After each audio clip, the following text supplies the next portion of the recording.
Speaker, sir, I rise to apprise this august House of certain recent developments pertaining to Bangladesh.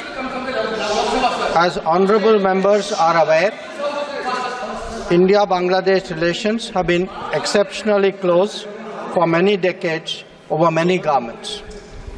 Concern about recent violence and instability there is shared across the political spectrum. Speaker, sir, since the election in January 2024, there has been considerable tension, deep divides, and growing polarization in Bangladesh politics. This underlying foundation aggravated a student agitation that started in June this year. There was growing violence, including attacks on public buildings and infrastructure, as well as traffic and rail obstruction.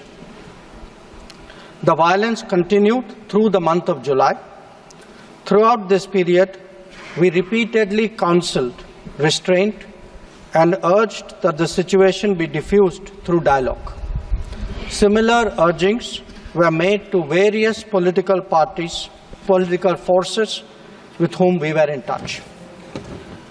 Speaker, sir, despite the Supreme Court judgment on 21 July, there was no let-up in the public agitation.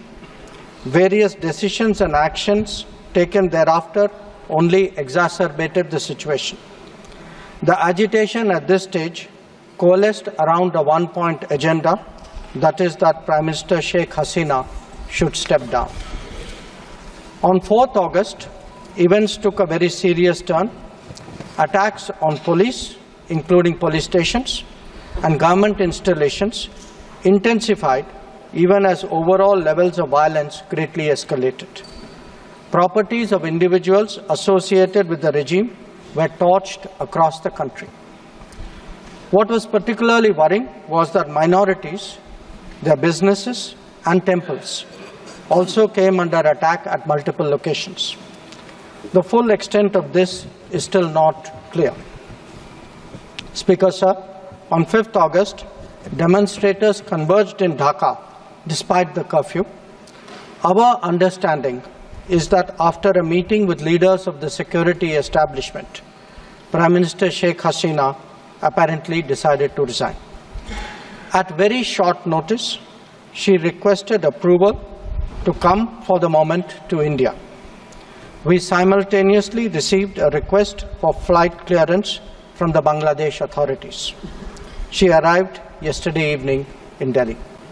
Speaker, sir, the situation in Bangladesh is still evolving.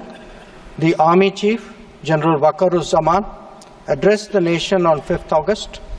He spoke about assuming responsibility and constituting an interim government. We are in close and continuous touch with the Indian community in Bangladesh through our diplomatic missions. There are an estimated 19,000 Indian nationals who usually live there, of which about 9,000 are students. The bulk of the students, however, have already returned to India in the month of July on the advice of the High Commission.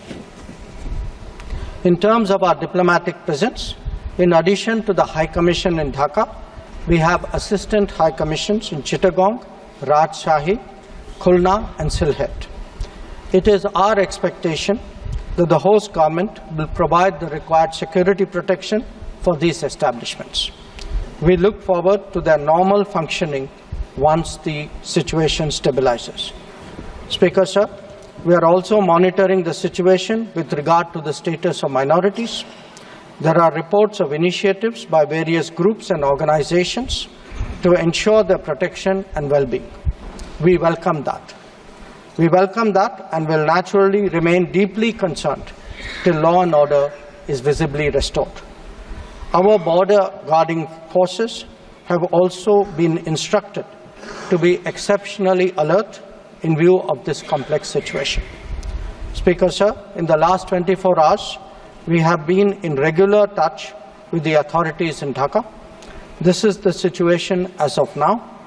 I seek the understanding and support of the House in regard to sensitive issues regarding an important neighbour on which there has always been strong national consensus. Thank you.